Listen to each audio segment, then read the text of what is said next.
오늘은 다수의 한국 교회가 지키는 맥주 감사 주일입니다. 목사들 입장에서 설교하기 어려운 설교가 몇 가지 있는데 그 중에 하나가 절기 설교라고 합니다. 해마다 돌아오는 절기에 맞는 설교를 하기가 참 어려운 건 사실입니다. 그렇다고 해마다 재탕 설교를 할 수도 없는 일이죠. 특히 요즘 같은 시국에 과연 무엇을 감사하라고 해야 할지 참 난감한 일이기도 합니다.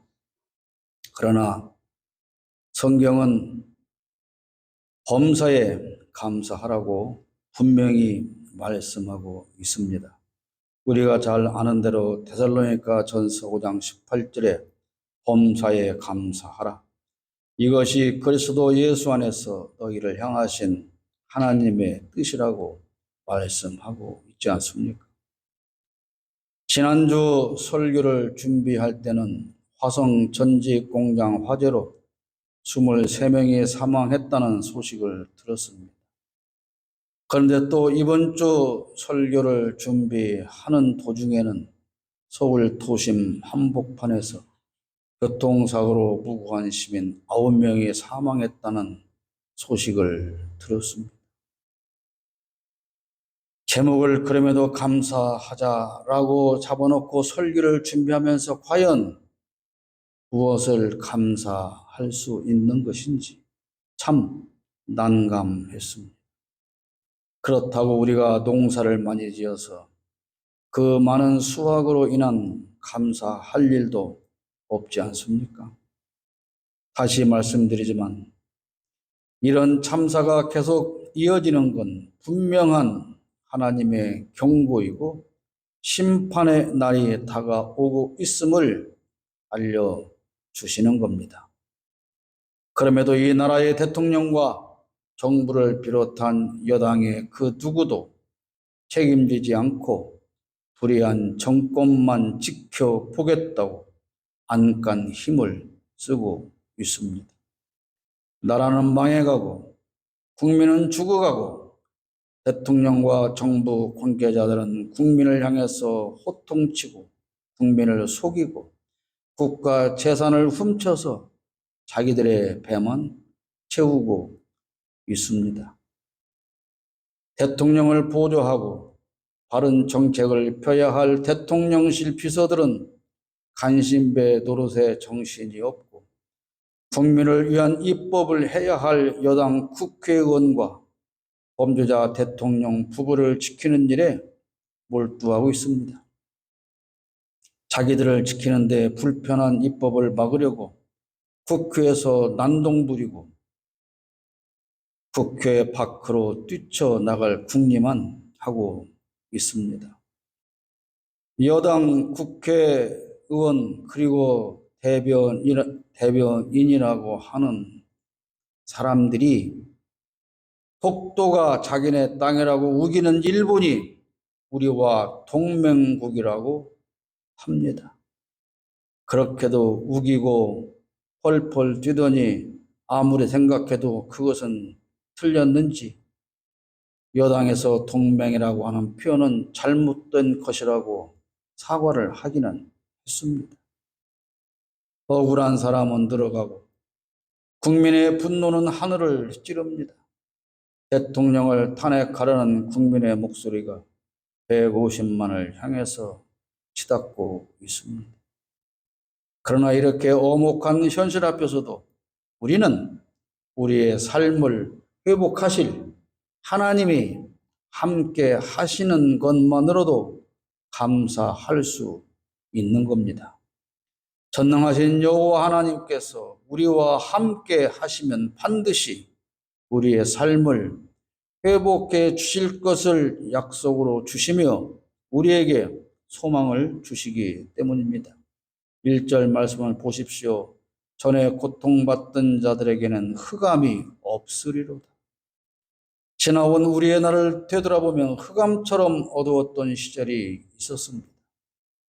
그러나 우리 하나님은 그 흑암을 거두시고 오늘의 삶을 허락해 주셨습니다. 그렇지만 그 흑암처럼 어두운 밤은 또 다시 우리를 덮고 있습니다. 과거 우리를 흑암에서 구하시고 밝은 빛으로 인도하셨던 그 하나님은 또 우리를 어둠에서 구하시고 밝은 빛을 주실 것으로 믿습니다. 우리가 멸시를 당하고 있지만 결국에는 영화롭게 하실 것이라고 하나님은 약속하고 있습니다. 1절 하반절 말씀 보십시오. 옛적에는 여호와께서 스불론 땅과 납달리 땅이 멸시를 당하게 하셨더니 후에는 해변길과 요단 저쪽 이방의 갈릴리를 영화롭게 하셨느니라. 과거 우리나라는 외세의 침략과 압제로 멸시를 당하며 살았습니다. 그리고 군부 독재 정권에 의해서도 선량한 시민들이 억울하게 옥에 갇히는 등 엄청난 멸시를 당하며 살았습니다. 그리고 지금 역시 악랄하고 오만한 독재 권력에 의해서 우리 국민은 다시 멸시를 당하고 있습니다. 존중받아야 할 시민이 짐승만도 못한 천한 것들에 의해서 억눌리며 멸시당하는 삶을 살고 있습니다. 너무나도 수치스럽고 자존심이 상합니다. 그러나 하나님은 반드시 저것들을 줄줄이 감옥으로 끌려가는 그 모습을 우리의 눈으로 보게 해 주실 겁니다. 그때는 멸시받던 우리가 영화롭게 되고 우리를 멸시하던 저것들은 우리의 멸시와 손가락질을 받으며 수치스러운 모습으로 오랏줄에 꽁꽁 묶여 끌려가는 처참한 꼴이 되고 말 겁니다. 2절 말씀을 보십시오. 흑암에 행하던 백성이 큰 빛을 보고 사망의 그늘진 땅에 거주하던 자에게 빛이 비치도다. 새벽 해 뜨기 직전이 가장 어두운 법입니다. 지금 우리는 이렇게 가장 어두운 흑암에 갇혀 있습니다. 그러나 이 흑암은 곧 물러나고 큰 빛에 거하게 될 날은 멀지 않았습니다. 국민이 피땀 흘려 노동해서 내는 세금으로 더러운 배를 채우고 국가 재산을 도둑질하던 저 더러운 것들이 우리를 지배하는 그 시기는 곧 그리고 반드시 끝날 것입니다. 정의를 부르짖으며 죄 없는 시민을 잡아다가 겁박하고 감옥에 가두며 부두짝에 폭탄주를 말아 처먹고 그리고 앉은 자리에서 설사똥을 싸서 벽에 쳐바르는 저 더러운 검사라는 것들은 모두 사라지고 말 겁니다. 저 더러운 것들을 감싸며 간신배로 살면서 국민의 세금으로 월급보다 처먹던 저들도 반드시 함께 사라지게 될 것입니다. 저는 분명히 그렇게 될 거라고 확실하게 믿습니다. 하나님은 무너진 대한민국을 다시 일으켜 세우고 세계인들이 부러워하는 나라로 반드시 회복하여 주실 것을 저는 믿습니다.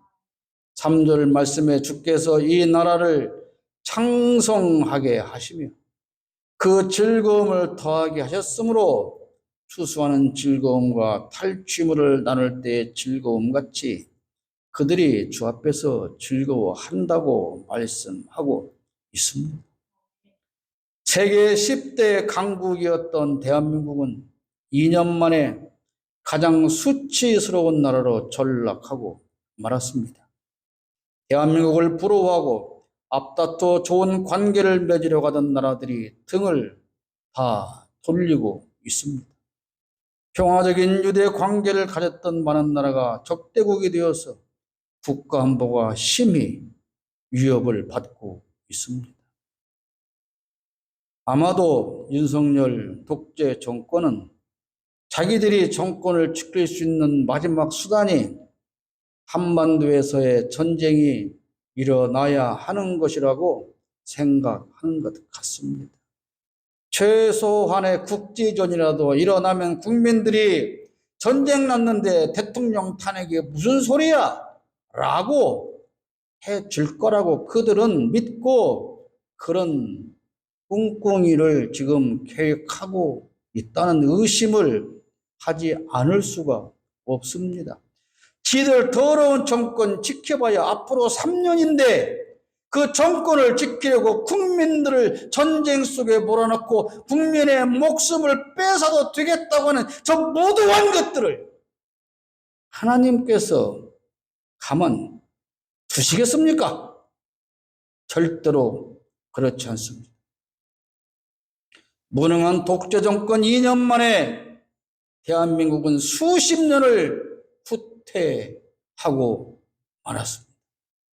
그러나 하나님은, 우리의 전능하신 아버지 하나님은 우리를 그 이전보다 더 창성케 해 주실 것입니다.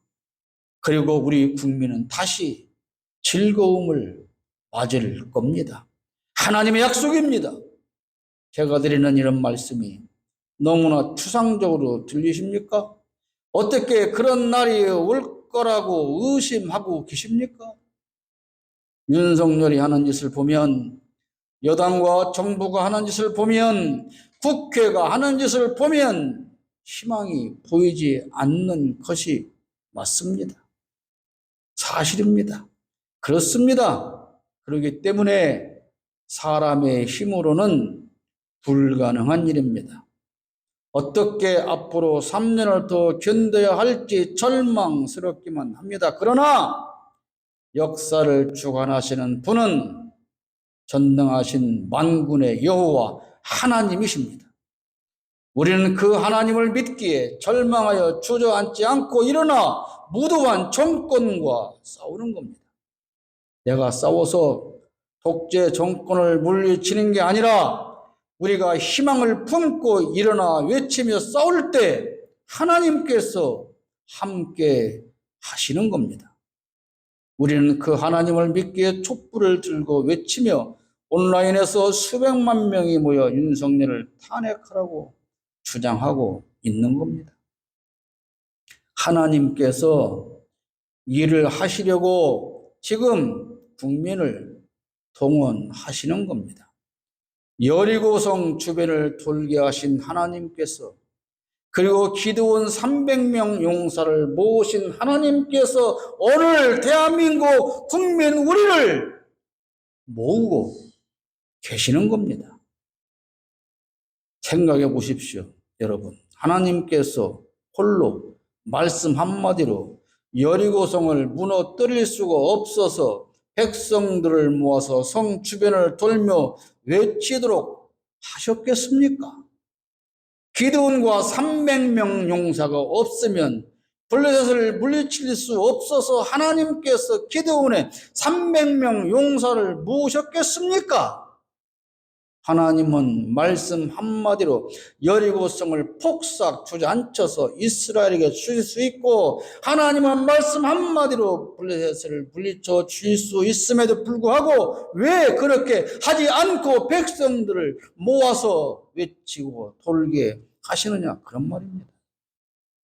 여리고성을 돌고 있는 이스라엘 백성이 무기를 들고 가나안 원주민과 싸웠습니까? 그들은 하나님의 명령대로 하루에 한 번씩 성 주변을 돌고 마지막 7일째는 7번을 돌고 함성을 지른 것 뿐입니다. 그 함성의 힘으로 여리고성이 무너진 게 아니고 그 함성을 듣고 하나님께서 여리고성을 폭삭 주저앉히신 겁니다, 여러분. 여호수아 6장 20절 보십시오. 이 백성은 외치고 제사장들은 나팔을 불매 백성이 나팔 소리를 들을 때에 크게 소리질러 외치니 성벽이 무너져 내렸다고 기록하고 있습니다. 기드온 300명 용사가 항아리에 숨겼던 횃불을 꺼내들고 나팔 불며 외쳤을 때 하나님은 블레셋을 추방해 주셨습니다. 사사기 14장 22절에 300명의 나팔을 불 때에 여호와께서 그 온 적군으로 동묵끼리 칼날로 치게 하심으로 적군이 도망하여 스레 벳시다에 이르고 또 닷밭에 가까운 아벨므홀라의 경계에 이르렀다고 말하지 않습니까? 이스라엘 군인이 칼로 저들을 친 게 아니고 그 함성 소리를 듣고 자기들끼리 무서워서 서로 쳐 죽였다고 하는 것 아닙니까?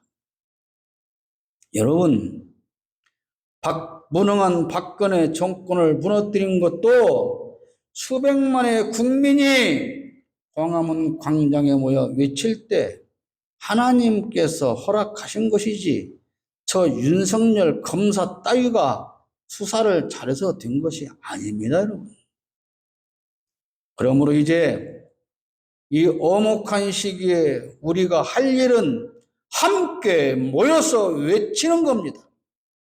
실제로 서울 집회의 행진 대열에는 나팔 부대가 선봉에 섭니다. 그리고 수많은 깃발 부대가 함께하며 목이 터지도록 윤석열 탄핵을 외치는 그 행진하는 장면을 보면서 저는 이게 여리고 성을 돌았던 이스라엘 백성의 모습이요 함성이기 때문에 반드시 윤석열 독재 정권은 하나님께서 물리쳐 주실 것이다. 저는 그렇게 믿습니다.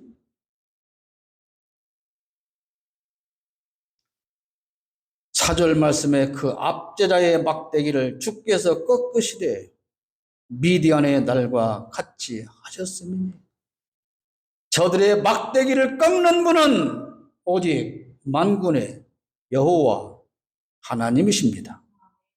우리는 그걸 믿기에 모여서 외치고 행진하는 겁니다. 사랑하는 여러분, 우리를 압제하는 저 무도한 정권을 하나님께서 꺾어버리기를 원하신다면 모여야 합니다. 집회에도 함께 하시고 온라인 서명에도 동참해야 합니다. 우리의 간절한 외침을 들으시는 하나님께서 반드시 저들의 막대기를 꺾어 버리실 겁니다. 우리는 무엇이라도 해야 합니다. 여러분 성경 읽어 보십시오. 하나님께서 역사하실 때 백성들이 모여서 안 외친 적은 없습니다. 하나님께서 역사하실 때 백성들을 모아서 외치게 하시고 그 외침을 들으시고 하나님께서는 역사하십니다. 본문 5절 말씀에 어지러이 싸우는 군인들의 신과 피 묻은 겉옷이 불에 섭같이 살라지리. 지금 대통령과 정부와 여당은 오직 한 가지, 야당과 싸우는 일에만 몰두하고 있습니다. 얼마 전 국회에 출석해서 답변하는 대통령 비서실장이라는 사람이 이렇게 말했습니다. 가짜뉴스로 모래성을 쌓는다면 반드시 무너져 내릴 겁니다. 누구한테 하는 말일까요? 정진석 비서실장은 최수근 해병 사망 사건에 수사 개입하여 왜곡한 대통령과 비서들의 진실을 캐는 야당 국회의원을 향해서 한 말이지만 이 말은 결국 자신들의 미래를 예측하는 말이 아닙니까? 국민 앞에 가짜뉴스로 모래성을 쌓고 있는 자기들은 반드시 무너질 것이라고 하는 자기들의 미래를 그들은 알고 있는 겁니다. 본인이 말한 것처럼 범죄자 대통령 부부를 감싸는 일에 미쳐서 온갖 가짜뉴스를 만들어 국민을 속이며 쌓아가는 저들의 모래성은 순식간에 무너져 내리고 말 것입니다. 섭이 불에 순식간에 사라지는 것처럼 저들의 불의한 권력은 그렇게 순식간에 사라져 버리고 말 겁니다. 왜요? 예수님께서 그렇게 하시기 때문입니다. 이는 한 아기가 우리에게 낳고 한 아들을 우리에게 주신 바 되었는데 그의 어깨에는 정사를 메었고 그의 이름은 기묘자라 무오사라 전능하신 하나님이라 영존하신 아버지라 평강의 왕이라 할 것입니다. 6절 말씀, 이 말씀은 우리가 성탄절에나 한번 읽어보고 들어보는 그 말씀이 아닙니다. 우리가 예수를 믿는다고 하는 것은 하나님의 말씀을 믿는 겁니다. 하나님의 말씀을 믿는 것이 예수를 믿는다고 하는 겁니다, 여러분. 하나님의 말씀을 신뢰하며 살아가는 것이 신앙생활입니다. 그러므로 하나님께서 약속하신 말씀을 반드시 이루어 주신다고 하는 것을 믿는 것, 그것이 바로 믿음 생활인 겁니다. 그렇다면 하나님께서 저들의 막대기를 꺾으시고 예수님께서 그렇게 하시겠다고 하셨으니 우리는 그 말씀을 믿으면 되는 것 아닙니까? 신앙생활은 그저 정해진 시간에 예배당에 가서 예배에 참여하고 종교적인 의식을 열심을 내는 걸 말하지 않습니다. 여러분, 주일날 11시에 예배하라고 성경에 써 있어서 합니까? 아니지 않습니까? 열심히 종교 의식과 행사에 참석하는 것이 신앙생활이 아니고 예배에 참석하며 하나님의 말씀을 신뢰하며 사는 것이 믿음 생활이고, 믿음이 좋으냐 안 좋으냐를 판단하는 기준은 하나님의 말씀을 얼마나 신뢰하느냐, 그것으로 평가하는 겁니다, 여러분. 아무리 많은 성경 말씀을 외우고 살아도, 김건희는 구약 성서를 다 외운다면서요? 다 외우고 살아도, 기도하는 시간이 아무리 많아도 하루 종일 잠도 안 자고 기도만 해도, 예배당을 혼자 헌금해서 건축을 했어도, 헤아릴 수 없이 많은 후원을 하면서 살아도 하나님의 말씀을 신뢰해서 삶에 적용하지 않는다면 그 사람을 믿음 좋은 사람이라고 할 수는 없는 겁니다. 기도마다 방언으로 기도하고 예언하고 수많은 은사를 체험했어도 하나님을 신뢰해서 그 말씀을 실천하고 행동으로 옮기지 않으면 아무런 소용이 없는 겁니다. 그리고 그 말씀을 신뢰한다면 행동으로 보여야 하는 겁니다. 하나님께서 악한 무리를 물리치고 심판하실 걸 믿는다면, 그렇다면 우리는 불의를 향해서 꾸짖고 항거하고 함께 모여서 외쳐야 하는 겁니다. 우리의 믿음을 증명하는 건 말씀을 믿고 행동으로 실천해 보이는 겁니다. 하나님의 이 약속을 기억하며 여러분 믿으시기를 축복합니다. 7절에 그 나라를 굳게 세우고 지금 이후로 영원히 정의와 공의로 그것을 보존하실 것이라. 만군의 여호와의 열심히 일을 이루시리라. 그 나라, 여기서 말하는 그 나라는 이스라엘이나 영적인 나라, 천국만을 의미하지 않습니다. 이 말씀은 오늘을 사는 우리에게 주시는 말씀입니다. 이 말씀처럼 하나님은 우리 나라를, 대한민국을 반드시 굳게 세워 주실 겁니다.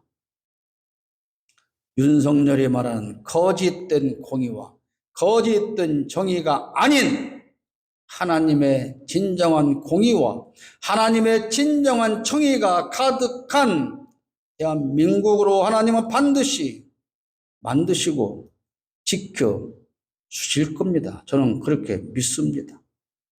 정치인들이 우리를 속이고 미혹해도 우리가 정신을 차려야 합니다. 특히 교회와 목사들이 정신을 차려야 합니다. 16절에 백성을 인도하는 자가 그들을 미혹하니 인도를 받는 자들이 멸망을 당하는 겁니다. 여러분 그렇지 않습니까?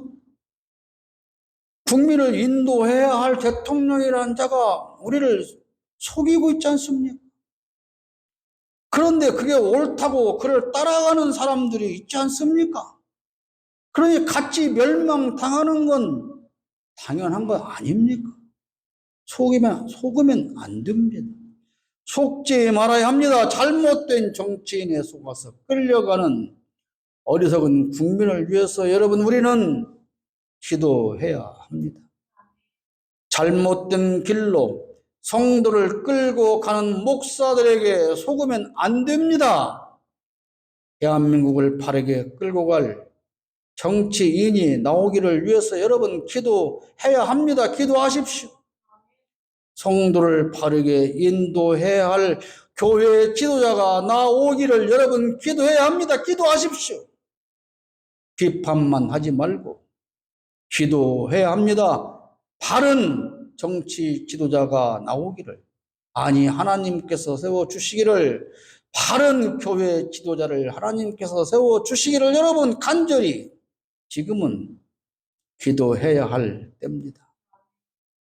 오늘은 맥주 감사 주일입니다. 우리 주변에 그 무엇을 보아도 진정 감사할 일은 없습니다. 감사할 형편도 아닙니다.